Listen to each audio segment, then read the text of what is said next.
Matt said a key word. If you notice, the president and all the spokesfolk are coming out and saying ironclad defense of Israel. Right. Okay. That's the key word, because let me just tell you this. When I said something about assumptions, opinions, and then facts, there was no question in my mind that Iran was going to respond. There was no question. They'd already proven it with us. If they do it with us, I knew they would do it with Israel. The next thing, past history, there will be no doubt in my mind that Israel will respond back. As they say, that's their MO. Usually they would do what's called anticipatory self-defense, where they'll just go ahead and do it. Now, because the president came out and said, hey, don't do it, we're not with you on this, that held them back for a few days. Now, today I heard they've made the decision they're going to do it. Now, with that said, Christian, when you say, well, how do we get drawn in it?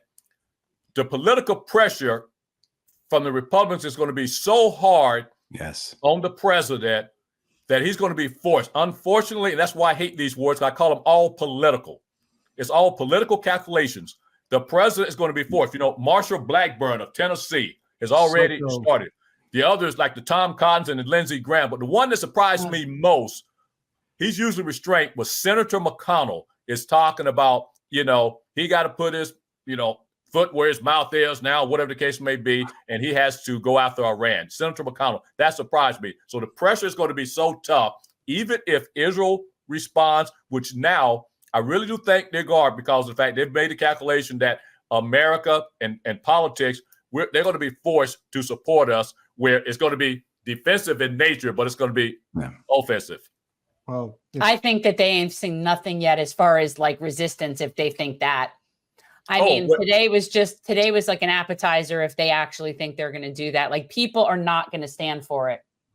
And we need to be out in the streets. I've been out in the streets. Something I said I wasn't going to do. Listen, I got into this business a decade ago when I was working with the fights for the words you've heard me say before, you know, in the Rumsfeld of the world. I got in this to so-called prevent this war with Iran. Because like I said, they've been planning it for decades. I got in this business to try to stop that.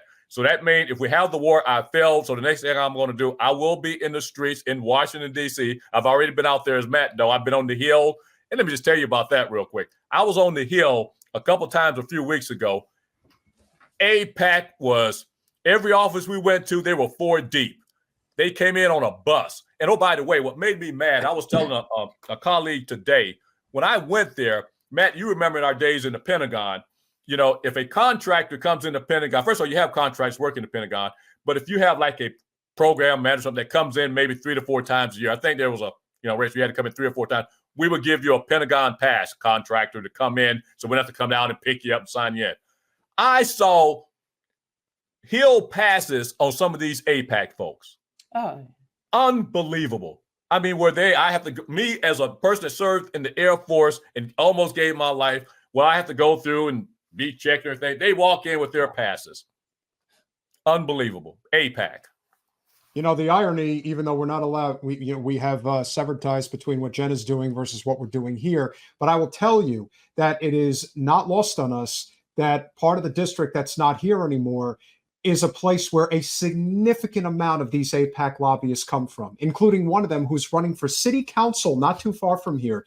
It just goes to show you that the people who do this are always people who will never put their lives on the line, much less the congressional representatives who greenlight this and would never put their children or their family and friends in harm's way to actually fight this war. We talked about that, right? We talked about that before. I believe, who were we talking with when we were talking about like forced conscription?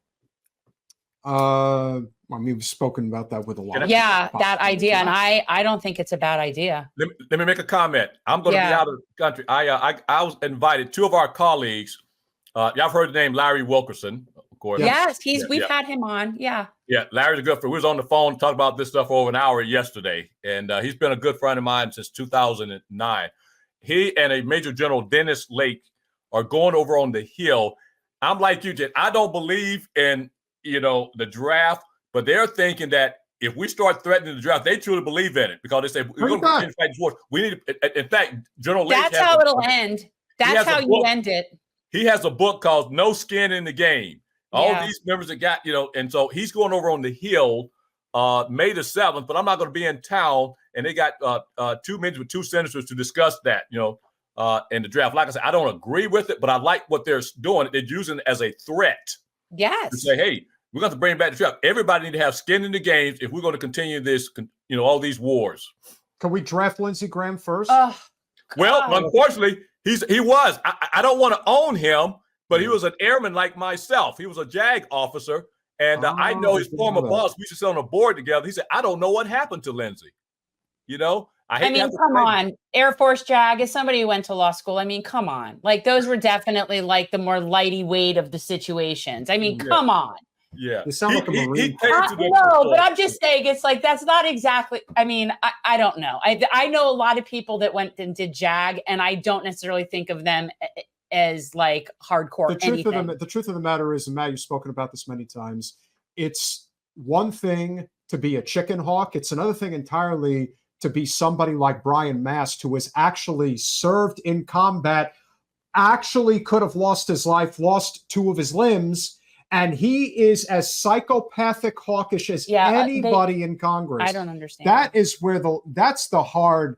I mean, granted, it has everything to do with just being completely corporate captured like our representative is, but to be that completely captured in that respect is really, it's got to be sickening to you guys in particular to see one of your own acting in the way they don't claim him. Well, hey, the military is a big institution. There is 2.8 million of us went to the Iraq and Afghan wars. So you're going to have a big spread of personality types.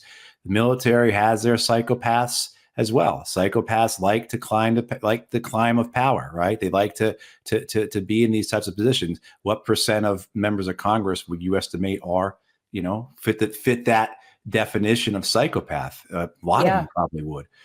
So you see Mast, you see Tom Cotton, you have, the John McCain, his ghost is still alive and well in Washington, D.C. So, I mean, the idea that utilizing your military service for your own political benefit, I mean, that goes back to the Romans.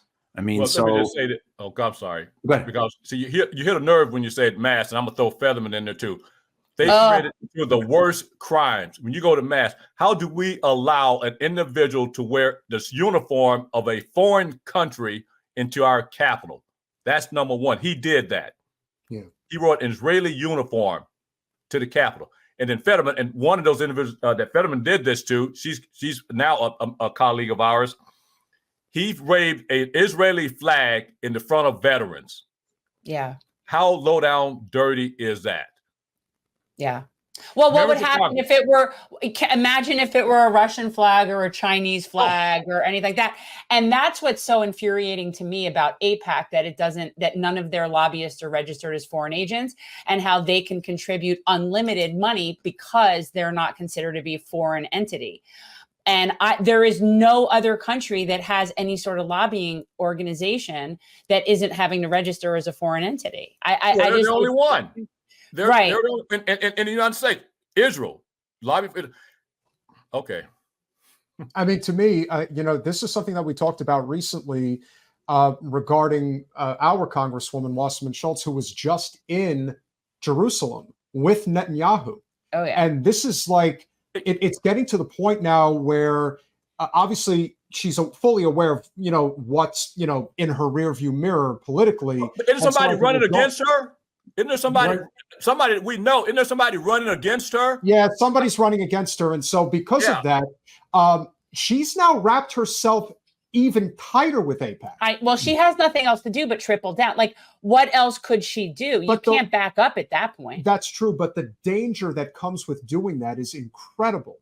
And the fact that it's so much worse, as you guys know, on the Democratic side than the Republican side, because at least on the Republican side, you do have this anti-war libertarian pushback where they are dead serious about not getting involved in this stuff. And yet on the Democratic side, it's like they won't even say that somebody like Wasserman Schultz has no place in the Democratic Party anymore. Like they may think it, and I think a lot of them do. And we've had enough people that have come up to us privately and have said that she does not represent us. But in terms of publicly stating that one of our own doesn't belong with us anymore, they don't do that. And that's why it's in a way so much more dangerous that Biden is at the controls right now, because I think if Trump were there, for example, there would be this anti-war pushback, because from a political standpoint, it would make sense. When Biden is there, it's complete carte blanche for the GOP to be like, he's not going hard enough. And you get psychos like Marsha Blackburn that will come out and say, oh, he's weak on Iran and he's not doing this. And yet on the Democratic side, there is no pushback. It's like, oh, well, we don't want to upset the Republicans. I mean, they might, yeah, no, they might be wishing. So do you guys, to put a bow on this particular part of the discussion, do you see any, do you agree in any capacity that in some way it actually is worse with somebody like Joe versus somebody like Trump in this case? Because I think the pushback on Trump would be a lot more solidified versus with Joe. I don't know. I think this is where you get to the idea that there is an overlap between the Democrats and Republicans that is so firm and so fixed that you might always have that 50 or 60 members of opposition to war in the Congress. And when a Republican's in power, you'll have more from the Democrats. With Democrats in power, you have more from Republicans. I mean, you're seeing this in the sense of that some of these stalwarts, these American firsters, when it comes to China, or even when it comes to Israel. So you look at the remarks recently, some from Matt Gaetz, right? Matt Gaetz, who's been really good on some anti-war stuff, particularly offering war power resolutions towards both Syria and Yemen. When it comes to this, to Israel, or when it comes to China, he's as hawkish and as rabid as others are. So there, I think the idea of having principled, principled paths on this is something that, there's only a handful of members of Congress that adhere to that. So I think that the issue really becomes down to then is what other alternatives are presented? What other options are out there in terms of having people in positions of power who do offer some type of vision of peace and stability as opposed to war and profits. And Chris can talk about this, certainly, about that influence that the profits of corporations have on these guys. Because I think a lot of members of Congress, it really is just a transactional thing for them. And that's the thing is, like, I worry that sometimes we all get, and I'm guilty of this as the next person, we all get wrapped up in sort of the figurehead. Oh, if Trump was in, or oh, if Biden is in. And that allows us in a way to ignore the real structural matters. And, the question that you posed is it's important, but it's also like, all right, at some point we have to change the structure. Otherwise, we're going to keep getting the same result, no matter which party, red or blue, is at the top, is occupying the White House, is in control of the Senate or in control of the House. And in order to change that structure, we have to address the fundamental issues. That's corporate personhood. That's the series of, on top of that, the series of Supreme Court rulings that gives more and more authority to corporations, from Buckley versus Vallejo in the 70s all the way through Citizens United in 2010 and beyond that.